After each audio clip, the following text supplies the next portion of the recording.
Nous venons de faire une découverte extraordinaire sur, n'est-ce pas, la mouche des fruits. Vous savez que beaucoup de fruits sont impropres à la consommation aujourd'hui à cause de l'effet de la mouche des fruits qui vient piquer ces fruits pour y déverser ses larves.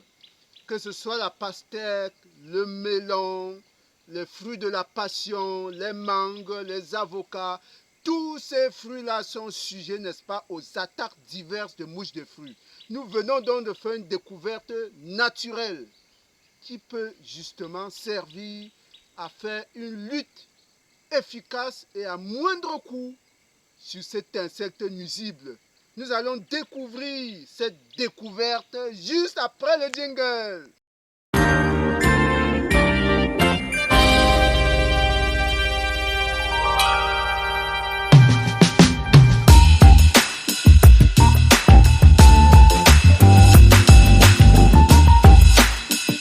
Alors ici, nous sommes dans notre champ de taro, n'est-ce pas?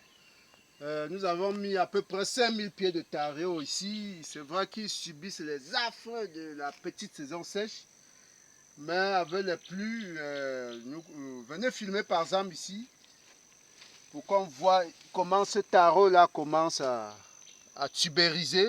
Mais on va améliorer le butage pour pouvoir, n'est-ce pas, couvrir tous ces tubercules qui d'ici 3 mois pourront être récoltés. Mais ce n'est pas ça le sujet à l'ordre du jour. Nous parlons, n'est-ce pas, de la phéromone naturelle que nous avons, n'est-ce pas, découvert comme ça, qui peut être exploité à des fins, n'est-ce pas, scientifiques pour pouvoir protéger nos fruits.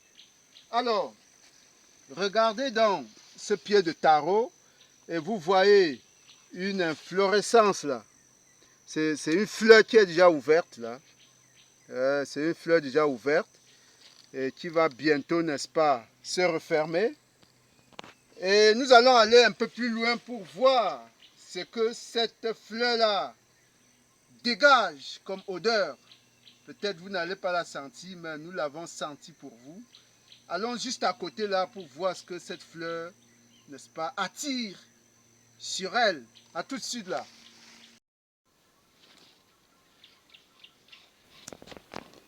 Ok, comme vous pouvez le voir, cette inflorescence jaune renferme, n'est-ce pas, est recouverte par de nombreuses mouches de fruits, n'est-ce pas, qui sont attirées par l'émission d'un parfum de phéromones, n'est-ce pas, qui attire ces mouches. C'est véritablement naturel. C'est sur le pied de taro. C'est tout simplement magnifique parce que ça nous permet déjà de savoir qu'on peut piéger ces mouches-là à l'aide de ce plan-là.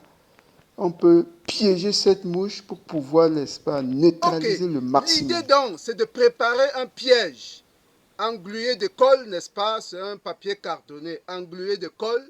Et on va placer ce piège au niveau, n'est-ce pas, de la fleur jaune qu'on a observée tout à l'heure. Et puis, n'est-ce pas, on va revenir après voir ce qu'on aura attrapé, n'est-ce pas, comme gibier. Donc, voilà, c'est une colle spéciale. Hein, j'espère que ça se voit. C'est une colle spéciale qu'on va mettre là pour pouvoir appâter nos petits ennemis là, nos bêtes qui nous détruisent les fruits. Voilà, le piège est prêt. On s'en va placer le piège. Alors, suivez-nous. On va placer le piège au niveau de la fleur qui a des odeurs de phéromones. Où se trouve notre fleur? Elle n'est pas loin d'ici. La voici justement. La voici justement. Voilà, nous l'apercevons déjà. Nous l'apercevons déjà. Le caméraman peut s'avancer doucement vers cette fleur pour que vous voyez les nombreuses bêtes qui sont là-dessus, les insectes piqueurs, suceurs qui sont là-dessus. Et ce sont ces bêtes-là que nous voulons attraper, n'est-ce pas? Vous voyez comment ils disparaissent, mais nous allons mettre le piège tout simplement de cette façon-là. Et on va revenir quelques instants après pour voir ce qu'on aura attrapé. Alors nous nous retrouvons quelques instants après, juste 1 heure de temps après, pour découvrir ce que notre piège a bien pu récolter. Alors tout de suite, regardons, allons-y voir. Ok, on y va de plus proche. Ok, vous voyez, la prise n'est pas mal, n'est-ce pas? Elle n'est pas mal. C'est parce qu'on a mis le piège d'ailleurs un peu tard, n'est-ce pas? Très tôt le matin, lorsque le parfum est encore fort, n'est-ce pas? Vous pouvez attraper pratiquement des centaines et des centaines. Voilà, voilà, voilà, voilà.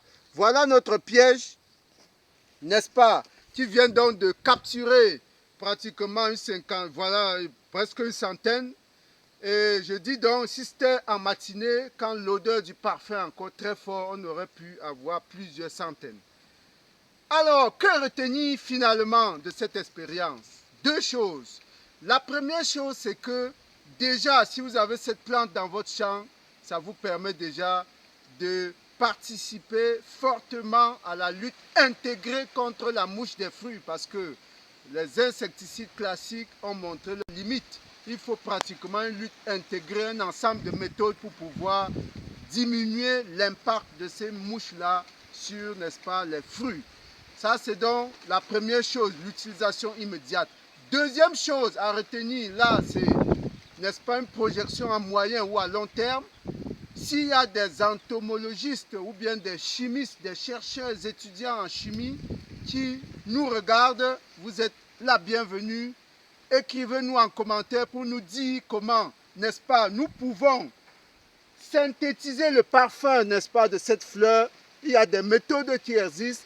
Et donc, nous attendons les commentaires des chimistes, n'est-ce pas, dans les commentaires de la vidéo. Nous attendons donc leurs recommandations. Figurez-vous qu'aujourd'hui en Afrique, nous importons encore les phéromones. Avec tous les chimistes qu'on a, toutes les recherches qu'on a déjà faites sur ce domaine, on importe encore des phéromones pour pouvoir travailler dans nos champs. Alors qu'avec de tels systèmes, nous pouvons vraiment isoler ce parfum et pouvoir, n'est-ce pas, l'utiliser, le donner aux agriculteurs pour pouvoir sécuriser leur récolte. Le meilleur encore à venir. Merci d'avoir regardé. À bientôt.